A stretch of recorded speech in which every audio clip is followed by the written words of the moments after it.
By now, you've probably heard the phrase quiet quitting, catching on across social media. It's when a worker is doing the bare minimum at one's job, never going above and beyond, just doing enough to collect their paycheck. So we investigated quiet quitting, the factors that brought us to this moment, and the changing meaning of work in our lives.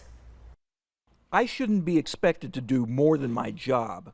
We need to emphasize a work-life balance. It's about not letting yourself being taken advantage of by a job that doesn't value you as an actual person. Quiet quitting isn't about doing a bad job, it's about the decision to draw boundaries and respect yourself. I've been doing the bare minimum at this job since mid-2021 because COVID burnt me out. I work my wage because at the end of the day, I'm just a number to them. When we asked about quiet quitting on Facebook, it was clear the catchphrase strikes a nerve. You know, hashtag quiet quitting, and it's got whatever 80 million views, and it's really catchy. But I think you have to peer deeper. Tucson attorney Mark Lambert says what you'll find is the Great Resignation has morphed into the Great Reset, a reassessment, and it's not new. And back 2,500 years ago, literally, and they discussed at that time the golden mean. How do you find the middle in life between work and outside of work?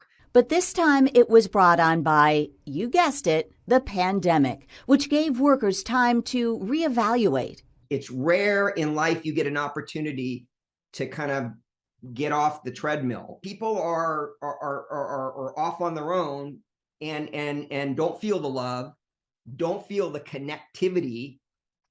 And because the labor market is so hot, where there's so many jobs available, they know they have choices. Lambert says in Arizona, quiet quitting is not protected behavior. Companies still have every right to fire someone who is not performing. The question is, with 2 jobs available for every worker looking, can they afford to? So some employers are fighting back using surveillance software, especially for workers at home.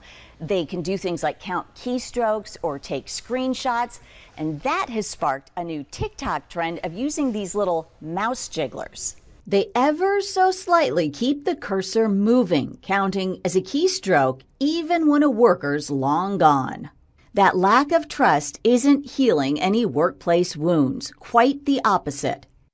That destroys something at such a deep level that it's hard to repair. Dr. Jane Gardner works with employers, and right now there's a lot to work on. It's on you, bosses, to get your people involved with you and to reach out and make them feel like they're a real person with you.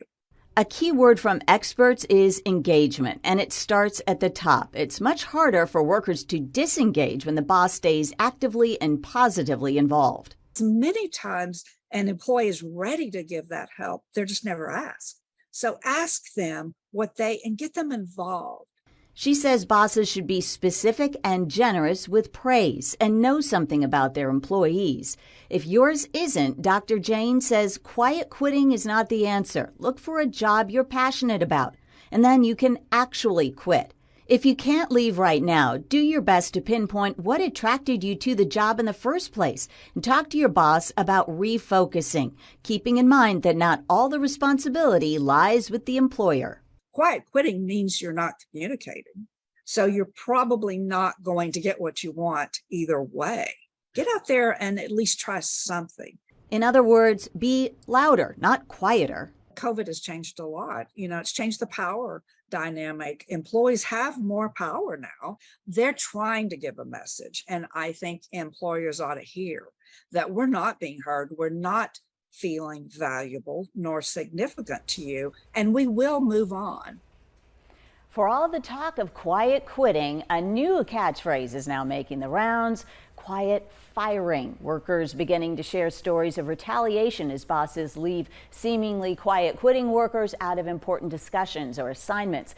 In this workplace stalemate, the question remains, who will break the cycle?